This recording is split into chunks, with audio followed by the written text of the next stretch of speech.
que es la última fecha, ¿verdad?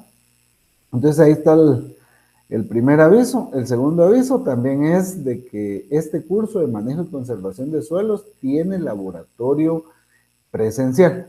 Entonces, para saber dónde les corresponde su laboratorio, ingresan a la página, se van a pestaña de calendarios, van a laboratorios intensivos, ¿verdad? Ubiquen el lugar de laboratorio al que ustedes deben de asistir. Entonces ahí deben de encontrar el laboratorio, deben de investigar también los horarios en los que les van a impartir el laboratorio, hablando de manejo y conservación de suelos, porque también pueden tener laboratorio para otros cursos. Entonces, para que ustedes estén claros, para recordarles también que el laboratorio es ponderable, entonces deben de asistir para que no solo, digamos, en este caso tenemos evaluaciones y tienen también la ponderación de laboratorio. Entonces ahí está el segundo aviso para que ustedes lo tomen muy en cuenta, ¿verdad? Y ya saben, pues si ustedes tienen alguna duda de todo lo que estamos platicando, pues se pueden abocar a su sede, ¿verdad? Platicar con el área de secretaría para aclarar cualquier duda con respecto a la parte administrativa. Entonces, basado en eso, pues vamos a dar inicio a la clase de hoy. Decíamos que vamos a conceptualizar toda la parte de suelo y agua a nivel nacional. Cuando hablamos de este factor de que es a nivel nacional, básicamente nos estamos refiriendo, no estamos hablando de digamos, que si existe un concepto diferente de agua o de suelo a diferentes lugares del país, sino que el trato o las condiciones, ¿verdad?, que han contribuido al deterioro de los suelos y la situación de la conservación de suelos y agua en Guatemala, ¿verdad?, que ese es nuestro objetivo. Entonces, es importante conocerlo porque a veces creemos o consideramos que todo está bien, ¿verdad?, que no tenemos ningún problema a nivel de país con respecto a la conservación de los suelos, con respecto al deterioro de los suelos y el agua, ¿verdad? Hemos hablado o han visto ustedes en las noticias de que tenemos aguas contaminadas. Antes, yo les calculo que alrededor de unos 25 años atrás, más o menos, todavía podíamos ver mucho en las áreas o en los departamentos bastante caudal de agua en los ríos, ¿verdad? Y que la gente pues se iba a esos lugares, digamos a los ríos, a hacer un día de campo y pasarla en familia. En la actualidad eso se ha cambiado por el pago de áreas con piscinas. O sea, todo se ha vuelto de manera artificial porque hemos considerado que se ha contaminado el agua y pues obviamente ya no nadie quiere llegar ahí. Una de las razones principales de la contaminación del agua, por ejemplo, podría ser el exceso de asentamientos urbanos, que eso genera pues desechos, eh, toda la parte residual del agua, entonces va a parar a esos ríos. Entonces ya no, de tanto que va a parar ahí, ya no son capaces de regenerarse en un tiempo adecuado o en un recorrido adecuado para volver a ser utilizados. Y lo mismo pues hablamos del tema del deterioro del suelo. Hemos hablado mucho de los procesos erosivos. Eso pensando en que cada vez que nosotros tenemos problemas de erosión en algún lugar, ¿qué estamos haciendo, verdad? Entonces, esa situación es importante conocerla, porque antes de que yo pueda hacer algo, digamos, vamos a ponerlos a ustedes hoy como futuros ingenieros de las ciencias agrícolas, ¿verdad? Entonces, vamos a ponerlos a ustedes como un doctor, ¿verdad? Ustedes ahora van a ser los doctores. Vamos a estar hablando hoy de suelo y de agua. A nivel de doctor, vamos a hacer que ustedes, por ejemplo, para poder saber qué hacer, tienen que conocer qué es lo que tiene el paciente. Entonces, aquí vamos a hablar mucho de nuestros pacientes, suelo y agua. Esos son nuestros pacientes y qué les está pasando, ¿verdad? No, nunca llegamos al médico y le decimos, fíjese doctor que a mí me duele el estómago. Yo digo que parásitos tengo. Si ustedes llegan así al doctor, ¿para qué van al doctor, verdad? Si ya ustedes ya saben qué tienen y mejor se curan ustedes solos, ¿verdad? Entonces uno llega al doctor y le dice, fíjese doctor que a mí me duele tal parte del estómago, ¿verdad? Y tengo esta sintomatología. Entonces el doctor, basado en la sintomatología, que puede ver a través de los ojos, a través de los oídos, a través del tacto en el estómago, a través de un laboratorio de heces y de orina, les va a indicar qué es lo que pueden hacer para mejorar. Esa es como la solución eh, o la forma que se debe de diagnosticar algo y poder darle una solución. ¿Sí? Entonces, hay que conocer entonces cómo está la situación suelo-agua, porque conociendo la situación suelo-agua, pues ya podemos nosotros decir qué es lo que podemos hacer. ¿Por qué les colocaba este objetivo y les ponía la conservación de suelos? Porque la conservación de suelos tampoco es que sea algo nuevo. La conservación de suelos se viene hablando hace muchísimos años. ¿Por qué? Porque hace muchísimos años también, vamos a hablar por ahí de los años 90, digamos, ya se hablaba de contaminación del agua, de manejo y conservación de suelos. O sea que no es tan nuevo. También en los años 70 se empezaba ya a tener los primeros indicios de problemas con respecto a la escasez del agua, con respecto a la contaminación del agua, la desaparición de algunas especies acuáticas, ya teníamos problemas en las producciones, ¿verdad? Y que en aquellos entonces de repente nadie se estaba preocupando, ¿verdad? Por hacer algo. Realmente decía, no, lo que hablábamos de repente la semana pasada de que hemos venido pensando que ahí está, o sea, y no es lo mismo pensar en el sol, que ahí está, que pensar en el suelo que estamos degradando. Entonces, hay que ir pensando un poco en esa parte y también en la contaminación que estamos ocasionando en el agua. Vamos a hablar un poco de conservación de suelos y aguas en Guatemala, ¿verdad? Primero vamos a decir que el suelo es la capa superficial de la tierra delgada y vulnerable. Está compuesto por partículas minerales, materia orgánica, microorganismos, agua y aire. Los procesos formadores del suelo son muy lentos y requieren largos periodos de tiempo. En las praderas de climas templados se necesitan 100 años para formar de 1 a 2 centímetros de suelo.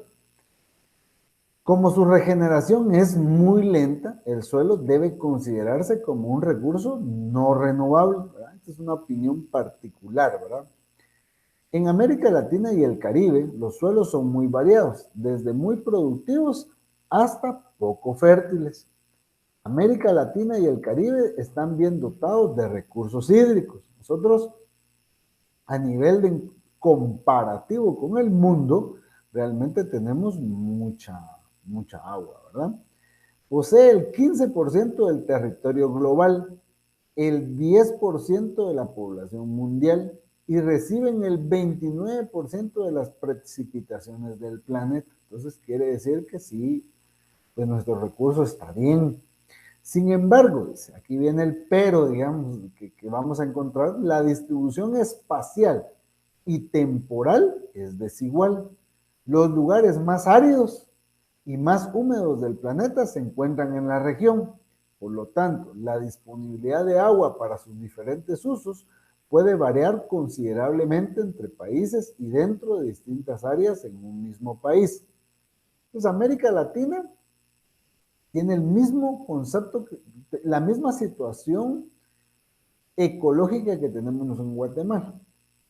Entonces, vamos a encontrar lugares muy áridos, ¿verdad? Con poca precipitación, pero en el contraste de eso vamos a encontrar lugares con mucha precipitación. Entonces, ahí regresamos a lo que decimos de la distribución espacial y temporal. En la actualidad, podemos decir que vamos a encontrar en Guatemala lugares donde llueve en cortos periodos, pero la cantidad de milímetros de agua que caen, ¿verdad? Son superiores a los que caían hace 10 años. Entonces, eso es importante considerarlo a la hora de lo que tenemos de agua. ¿Cómo es el uso de la tierra? En América Latina y el Caribe tienen las reservas de tierra cultivables más grandes del mundo. Cerca del 47% del suelo se encuentra aún cubierto por bosques, pero esta cifra se está reduciendo rápidamente producto de la expansión del territorio agrícola,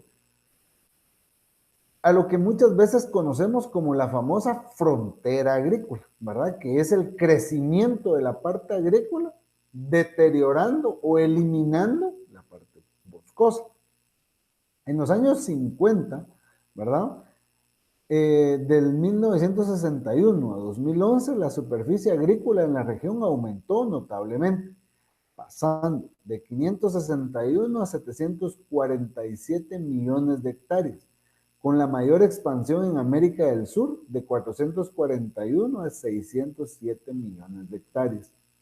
Sin embargo, la expansión de la producción ha ido generalmente de la mano del uso intensivo de insumos, degradación de suelos y aguas, ¿verdad? Entonces, no solo cuando la frontera agrícola empieza a avanzar, no solo está deteriorando o destruyendo un bosque, sino que eso va de la mano de la degradación del suelo, de la degradación o contaminación del agua, reducir la biodiversidad, ¿verdad?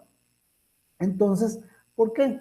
Porque todo lo que nosotros hablamos en términos de producción, digamos, para los que están estudiando agronomía, o si, por ejemplo, estudian civil, digamos, sí, digamos, pensemos en esas dos profesiones, solo se preocupan por la parte mercantilista, digamos, es decir, el agrónomo está pensando únicamente en cuánto va a producir y cuánto eso se va a convertir en dinero. Entonces, a mayor producción, mayor cantidad de ingresos. Entonces, si nosotros pensamos que esa es la forma de obtener los recursos económicos, ¿verdad?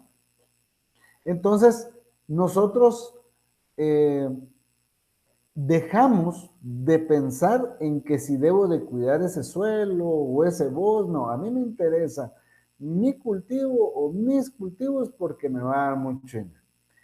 Cuando vemos que ese lugar donde yo estoy cultivando empieza a tener una baja en la producción en cuanto a rendimientos, es porque básicamente el suelo lo estoy degradando, porque estoy haciendo uso excesivo del recurso suelo, y ya lo vimos en las diapositivas anteriores, que ese recurso básicamente se está perdiendo porque lo estoy degradando y no se está regenerando rápidamente el suelo.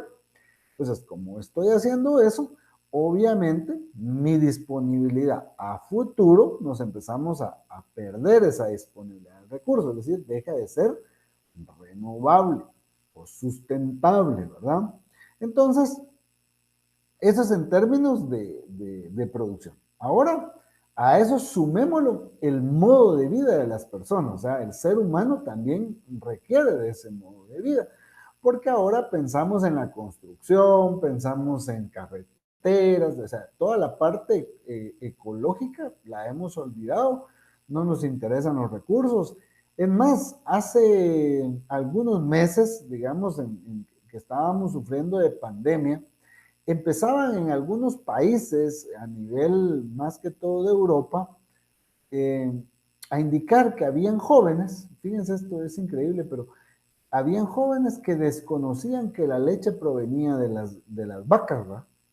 Y entre toda esta diversidad que está surgiendo en la actualidad, en cuanto a la diversidad de opiniones, ¿verdad?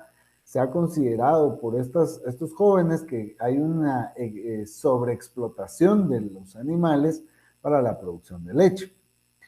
Entonces, pero nadie ha dicho que hay una sobreexplotación sobre el recurso suelo o sobre el recurso agua para poder mantener a toda la población del mundo en cuanto a los recursos que tenemos.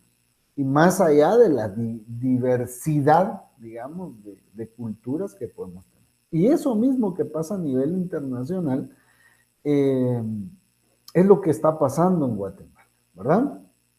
Nosotros estamos volviéndonos más vulnerables porque necesitamos del recurso alimento. Ese recurso alimento proviene del suelo, proviene del agua, proviene de la agricultura que alguien está desarrollando en algún lugar. Todo lo que yo me alimento, pues proviene de ahí. Pero como yo vivo en un lugar, no me dedico a las ciencias agrícolas, por lo tanto desconozco de dónde viene, únicamente yo voy a un centro comercial, voy a un mercado y adquiero mis productos y ya estuvo. Entonces no estoy entendiendo cómo es que todo esto está sucediendo dentro del ámbito agrícola, ¿verdad? Entonces, empezamos a hablar de que ya en la actualidad tenemos una alta degradación del suelo, contaminado y lo mismo que el agua, ¿verdad? Entonces, por ejemplo, la degradación del suelo se vuelve física, química y biológica. Entonces, eso se da porque tenemos una reducción de la cobertura vegetal, disminuye la fertilidad de sus suelos, está contaminada el suelo y el agua, ¿verdad? Y por lo tanto vamos a tener empobrecimiento de las cosechas. Todo eso va de la mano. Ahora, ¿quién? Por ejemplo, eh, se ve mucho más afectado el ser humano porque es el más vulnerable, es el que depende directamente de ese recurso. Hemos intentado por una u otra manera de desaparecer esa necesidad, digamos, pero, pero no se puede porque al final toda la parte del bosque nos es interesante a nivel ecológico, la parte de los animales, la parte de todos los vegetales que vamos a obtener para alimentarnos. El 14% de la degradación mundial ocurre en América Latina y el Caribe, siendo más grave en Mesoamérica, donde afecta al 26% de la Tierra, mientras que América del Sur se ve afectado en un 14%. Las principales causas de esta degradación es la erosión hídrica, ¿verdad? Que es aquella famosa escorrentía superficial y etcétera. Esto ya lo platicamos. La aplicación intensa de agroquímicos, digamos, estamos aplicando demasiado agroquímico y estamos generando una degradación química y biológica del recurso suelo. La deforestación que va de la mano por los ciclos de nutrientes, los ciclos biogeoquímicos, pero que también va de la mano en el hecho de dejar sin cobertura vegetal un suelo que probablemente posterior a ello empieza a sufrir erosión, ¿verdad? Con 4 países de América Latina y del Caribe que tienen más del 40% de su territorio nacional degradado y 14 países con un porcentaje de entre 20 y 40% del territorio nacional degradado. Imagínense, con un 40%, pensemos en el 40% degradado. A eso súmenle, fíjense pues, a esa área súmenle el 40% de un país degradado, pensemos que fuera Guatemala. 40% degradado más cuánto ocupa toda la población para vivir. Entonces, ¿cuánto queda para cultivar? ¿Verdad? O sea, ya no se nos está quedando nada, ¿verdad? En esta región se dan dos problemas básicos asociados con el recurso hídrico. Disminución del agua disponible y pérdida de su calidad. La mayoría, la mayoría de análisis bacteriológicos que se hacen en el agua muestran contaminación. ¿Sí? Estamos hablando de la parte bacteriológica, pero también en la parte química del suelo, del agua, perdón, está saliendo contaminado por el uso excesivo de agroquímicos. Entonces, la disminución del agua, ¿verdad? Ocurre cuando el balance hídrico está alterado y se utiliza más agua de la que se encuentra disponible. Bueno, entonces ustedes dicen, sí, pero ¿en qué utilizamos agua? Para el consumo. Nosotros consumimos agua desde que nos lavamos las manos, desde que nos bañamos, en lo que vamos al sanitario, para regar las flores, para tomar, para todo, necesitamos agua. O sea, el agua es esencial. Ahora, como la población va creciendo aceleradamente, el recurso de agua va disminuyendo, pues ya no alcanza, ¿verdad? Entonces, la pérdida de calidad o la contaminación sucede cuando la utilidad del agua se ve reducida y las propiedades del agua están dañadas por el entorno y sus organismos. Entonces, el entorno está contaminando el agua. Les decía a un inicio, pues, ¿cómo la contaminamos? Pues una población viene, le hacen un sistema de alcantarillado o de drenaje y eso va a parar al río más cercano. Está contaminando. Nos dicen que hagamos una fosa séptica o que hagamos eh, otras actividades para que se filtre el agua dentro del suelo, igual la estamos contaminando, ¿verdad? Entonces, se produce por la falta de tratamiento de aguas residuales, primero, es una situación que ha venido creciendo, pasan los años y les digo, no hay tratamiento de las aguas residuales. Ese ha sido un problema a nivel nacional, principalmente porque es de alto costo. Ese es el principal problema. Es demasiado alto el costo para generar tratamiento de aguas residuales. Principalmente en la actualidad, en las áreas urbanas, porque ya trae bastante contaminante químico. O sea, ya no solo es de bajar el contaminante eh, biológico, ¿verdad? Sino que trae toda la parte química digamos, por la forma de vida que nosotros llevamos, ¿verdad? La degradación también está asociada con la pobreza y la falta de acceso a los recursos de tierras. Los agricultores pobres tienen un menor acceso a la tierra y al agua, trabajando suelos de mala calidad y con una alta vulnerabilidad a la degradación.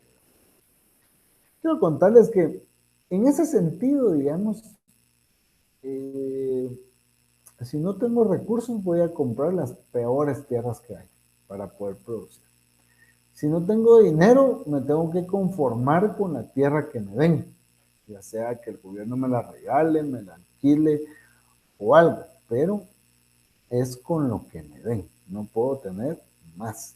¿Verdad? Entonces ahí se dificulta un poco a la hora de tener que, eh, de alguna manera, eh, asociar, digamos, todo este recurso para beneficio de la población.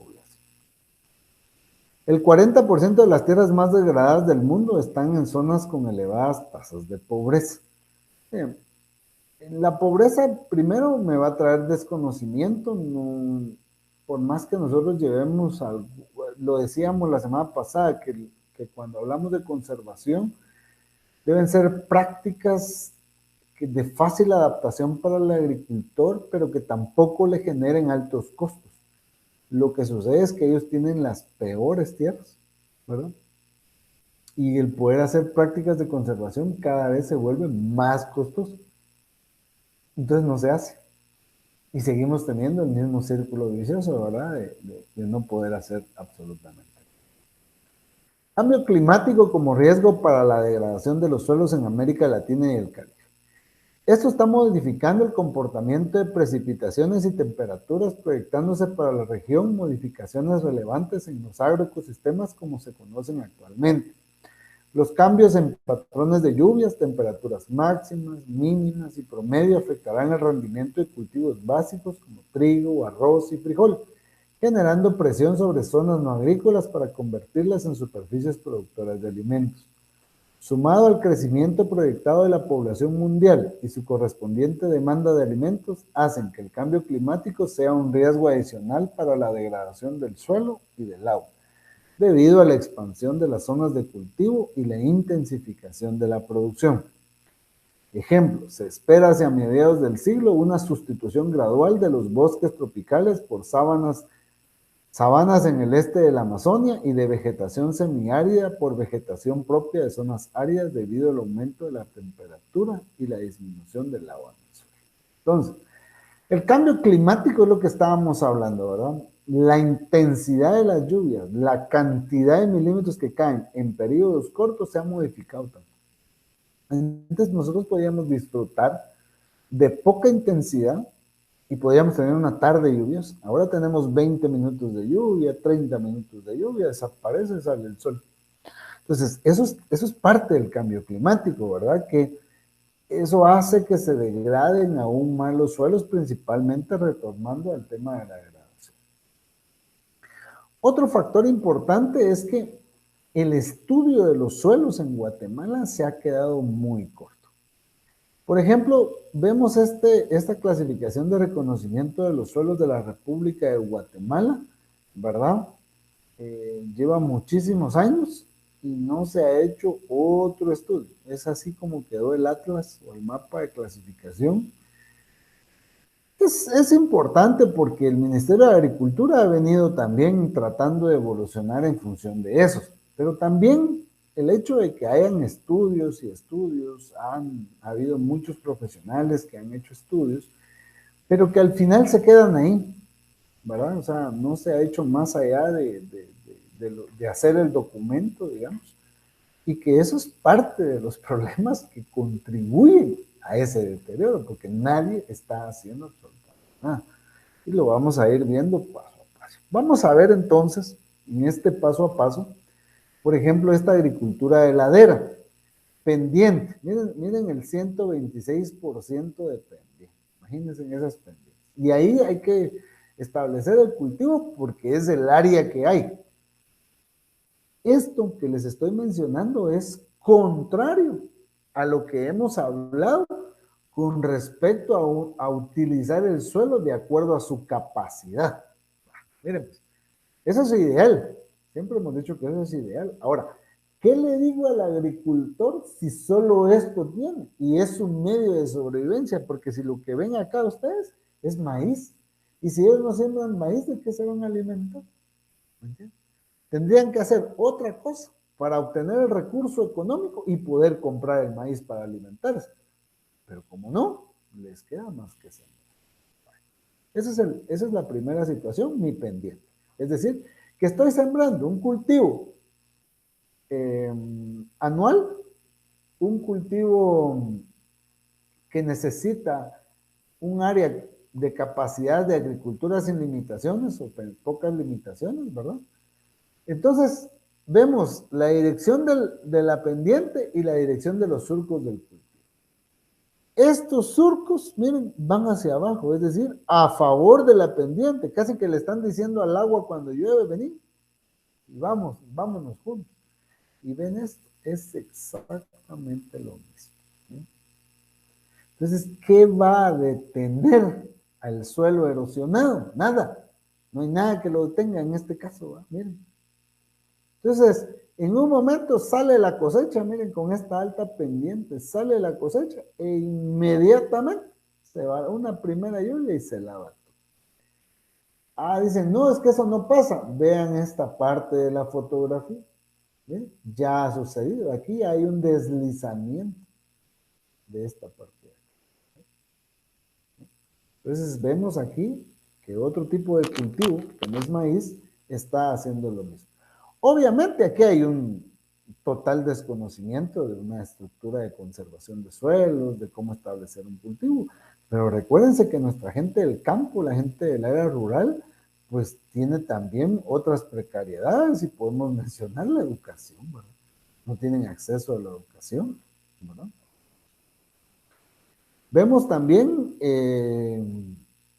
que viene alguien y les dice que hay que poner un sistema de riego, les ponen un sistema de riego por goteo, con este nivel de pendiente, con este tipo de suelo totalmente descubierto, deteriorado, entonces también le van a generar otro tipo de problemas, ¿verdad?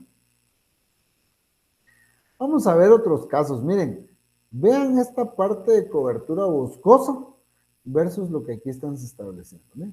Y esto ustedes recorren el área donde ustedes viven y es muy común. Vean todo esto que está establecido acá.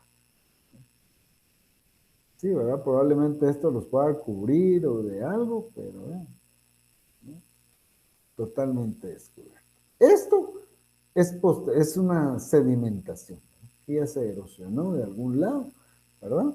Igual que esto, miren, totalmente erosionado. ¿Quién va a tener estos suelos? Vean estos suelos, totalmente empobrecidos, ¿verdad? Tierras deterioradas, suelos totalmente empobrecidos.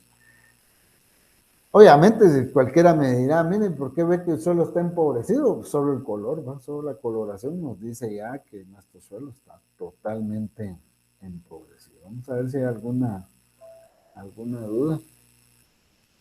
Gracias, Axel, muy amable. Las grabaciones, ya les dije, jóvenes, están en la plataforma, esa la sube la universidad. César Nadate, mucho gusto, gracias. En la guía programática pueden ver las bibliografías. Ahí aparece en la guía en la parte última. Dicen el tema de aguas residuales y las fosas sépticas que contribuyen a la degradación. ¿Qué otras alternativas existen para evitar esta problemática? ¿Existe algún lugar que esté lidiando de manera distinta con eso? Bueno, miren pues, las alternativas ya están.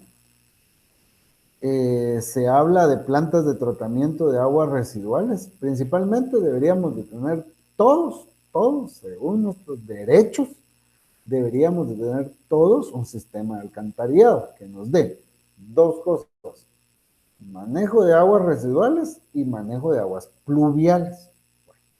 Ustedes dirán, bueno, ¿y por qué habla de dos? Lo que pasa es que piensan ahorita lo que sucede en las casas de ustedes. Ustedes reciben agua pluvial, que es el agua de lluvia. Cuando esa cae en sus láminas, normalmente algunos pues logramos poner canales, ¿verdad? Y se va a una tubería y se le ocurrió a alguien desaparecerla y dijeron, ¿y esta agua qué se hizo? Bueno, lo que hicieron fue juntarla con el tubo del agua residual, la que viene de los sanitarios, regaderas y pilas, lo juntaron con el agua del techo y esa agua la tiraron a lo que le llamamos una candela, lo que todos ven, una tapadera circular afuera de su casa, en su banqueta, para aquellos que no conocen, tiene un tubo de manera vertical que se conecta con su agua y esa tubería va a parar a la tubería municipal que va en la calle. ¿Qué sucede en esa primera acción? Es que desde que ustedes tomaron esa decisión de juntar las dos aguas, la planta de tratamiento se volvió infuncional, porque nunca fue diseñada para absorber esa cantidad de agua. ¿Por qué? Porque no se sabe cuánta agua va a caer, ¿entienden? Entonces es variante y hay que hacer un diseño. Ustedes más adelante, en cursos más adelante en hidráulica, van a aprender a hacer esos diseños, ¿verdad? De esas aguas. Aguas residuales, agua potable y todo eso, ¿verdad? Pero, entonces, ese es el primer error que sucede en la mayoría de poblaciones, ¿verdad? Que tienen este servicio. Entonces, debemos de educar a la gente, ¿verdad? Porque debemos de enseñar a la gente que primero debe de separar sus aguas. Es decir, que toda el agua que es pluvial, que les cae al patio, les cae a la lámina, le tienen que generar una salida a la calle. En la calle hay tragantes, ¿verdad? O cajas de registro que reciben ese tipo de agua, ¿verdad? Y lo conectan también a la tubería municipal, pero es otra tubería. A mitad de calle deben de ir dos tipos de tubería, la que lleva el agua residual y la que lleva el agua pluvial. Esa sería la primera salida que tenemos para todos aquellos, ¿verdad? Que realmente tienen un tratamiento. Esa agua en conjunto de un sector debe de ir a parar a una planta de tratamiento. Entonces, digamos que todos estamos haciendo lo correcto y a la planta de tratamiento única y exclusivamente va a llegar agua residual. Entonces, si eso va a suceder, pues automáticamente la planta de tratamiento va a funcionar. Hay plantas anaerobias, hay plantas aerobias, pero requiere demasiado personal y demasiado recurso económico. Y estas plantas de tratamiento, según la ley, deben de estar cargadas al ente municipal. Pero pónganse a analizar ustedes y pregunten en su casa si ustedes todavía no pagan servicios. ¿Cuánto pagan de agua? ¿Cuánto pagan de drenaje? Entonces, como no nos gusta pagar nada al gobierno, y el gobierno es un sistema político, tampoco les quiere cobrar esos altos costos, pero no tiene la capacidad de asumir esos costos. Y por eso es que no está funcionando. Si ustedes tienen, porque no tienen sistema de alcantarillado y no les queda más que hacer una famosa fosa séptica, entonces deben de crear una mini planta de tratamiento dentro de su casa, de su terreno. Esa famosa fosa séptica ya no debe de ser solo un agujero, sino que tiene que tener todos sus tratamientos para que pueda ser funcional y que contamine menos. Esa es la idea, que contamine menos, ¿verdad? Pero para eso me tengo que formar, ¿verdad? Y ese es el problema, la falta de educación formativa de esos casos. Pero básicamente esas son las alternativas que actualmente tenemos, que ya están legisladas, ¿verdad? Y que debemos de realizar, ¿no? Dándole continuación, por ejemplo, dice, ¿en dónde y a dónde van los suelos? Miren cómo los suelos se van caminando, ¿verdad? De acuerdo, un río va llevándose todas las aguas. Miren, tenemos que gastar en dragados. Todo este suelo, si nosotros tuviéramos bosque, tuviéramos manejado bien conservado el suelo, no tendríamos estos problemas. No habría nada que lavar y los ríos los miraríamos cristalinos como los mirábamos hace unos años. Aquí yo les puse la reserva de biosfera Fraternidad. Esta reserva de biosfera Fraternidad está en el límite, por eso se llama un trifinio, porque está Guatemala, El Salvador y Honduras, queda ahí en medio de los tres países. Entonces, en el sector Guatemala vemos estas condiciones. No vamos a hablar de otro país, pero vean lo que es una reserva de biosfera, miren señores, y aquí ven, totalmente deforestado. ¿Sí? Vean lo que vamos a encontrar, ¿no? Animales, grandes pendientes. Aquí quitaron el bosque, miren, aquí hay cultivos. Otro cultivo, miren esas altas pendientes. Bueno, medio intentaron hacer medio curvas a nivel, ¿no? Pero eso fue básicamente. Sobre pastoreo bovino en Occidente, miren, todo esto, miren, así, miren, aquí está la ciudad, miren, solo un deslave aquí, miren, puede soterrar todo esto. ¿Derivado de qué? De que desprotegemos el suelo y no hacemos absolutamente nada. En la costa sur, miren, producción de caña de azúcar, erosión eólica. En cuanto está recorriendo el aire, todo lo que se va levantando, todas las partículas de suelo. Que cuando uno pasa lo ve insignificante, pero se va volviendo importante con el tiempo. Zonas inundables, a finales de 2020, sí, tuvimos grandes problemas con 2 tormentas continuas que hubieron, pero parte del hecho de que suceda eso es que ubicamos poblaciones donde no deben de estar, ¿verdad? Y no estamos haciendo nada por conservar el suelo. Exceso de labranza, miren, demasiada labranza, totalmente suelos sueltos, ya disponibles para ser erosionados. Hablemos rápidamente de quiénes tenemos. Pues dice que tenemos menos de 20 profesionales con posgrados y experiencia trabajando en la temática. Todo el resto de agrónomos están en otra cosa que no es la conservación de suelo. Solo una facultad, la Universidad de San Carlos, tiene 5 cursos de suelos, ¿verdad? Con esta orientación, y 3 universidades con cursos relacionados a suelos. Ahora vean su pensum y vean cuántos cursos van a recibir ustedes de esto. Posgrado, solamente una universidad ha ofrecido programas de posgrado en ciencias del suelo y de la tierra. Entonces, eso se suma a la problemática. Eso es lo que hay que analizar, no solo hablar de los contextos ajenos. Eso también suma a que entonces no estamos haciendo absolutamente nada. ¿Qué podemos hacer? Pues miren, está el Ministerio de Agricultura, el Ministerio de Ambiente, el ICTA, el Instituto Nacional de Bosques, CGPLAN, el Consejo Nacional de Áreas Protegidas CONAP, el CONCIT, la Escuela Nacional Central de Agricultura, Senjicaña, Anacafé, las universidades, organismos internacionales, las ONGs.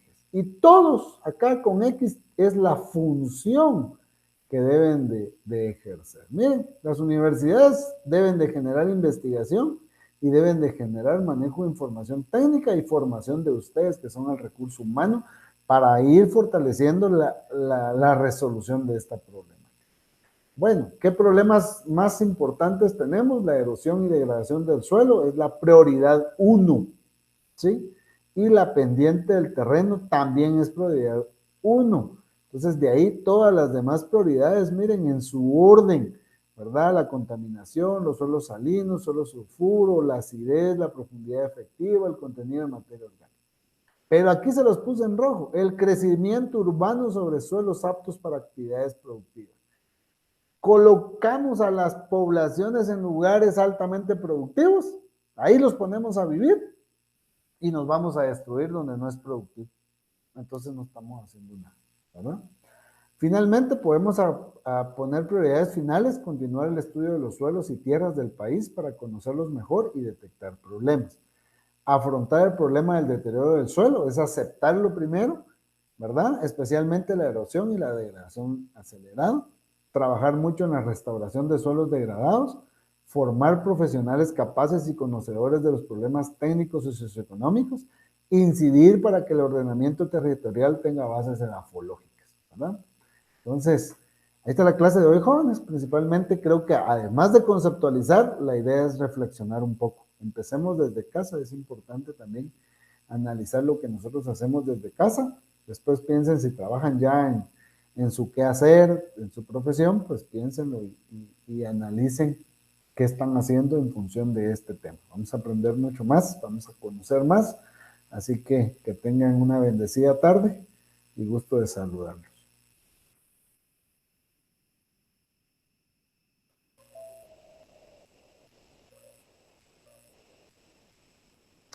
Bueno, hablamos, dice, si recomienda que podemos hacer, pues ya hablamos al final de las disposiciones finales, pues yo creo que hay que formarse mucho y hay que empezarlo, como les decía, desde casa, ¿va? Ver qué estamos haciendo ahí. Con respecto a lo del tratamiento de las aguas residuales, ¿qué recomendación daría usted si ya tiene instalado un sistema de tratamiento primario? En este caso sería un biodigestor. ¿Es recomendable? ¿Habría que agregar algo más? El biodigestor es una alternativa muy buena. Realmente los biodigestores están haciendo una gran función. Solo hay que darle bastante mantenimiento y tener los costos. O sea, para una familia hay que incorporar esos costos como incorporaron el cable, la señal de internet, el pagar eh, todas las plataformas que utilizan, hay que meterlo ahí, hay que meter ese costo porque el biodigestor pues dice, bueno, ese se limpia solo y todo, pero llega un momento en que hay que hacerle inversión. Si no voy a tener un biodigestor, pero voy a tener un sistema parecido, solo que construido, pues también va a requerir mantenimiento. Y recuerden, nuestros suelos se saturan. Cuando no tenemos un biodigestor, el suelo se va a saturar. Entonces, por lo tanto, debo de darle mantenimiento. Y en algunos casos, dependiendo de la cantidad de personas en una casa, pues pueda que tenga mayor uso y no soporte, ¿verdad? Pero básicamente eso es una alternativa, por lo menos viable, no tan económica, pero creo que sí se puede realizar, ¿verdad? Entonces, por ahí la dejamos, jóvenes. Qué gustazo platicar. Me gusta mucho que vayamos aclarando dudas durante la clase. Espero también que las dudas se estén aclarando y si no, pues las seguimos comentando en la próxima.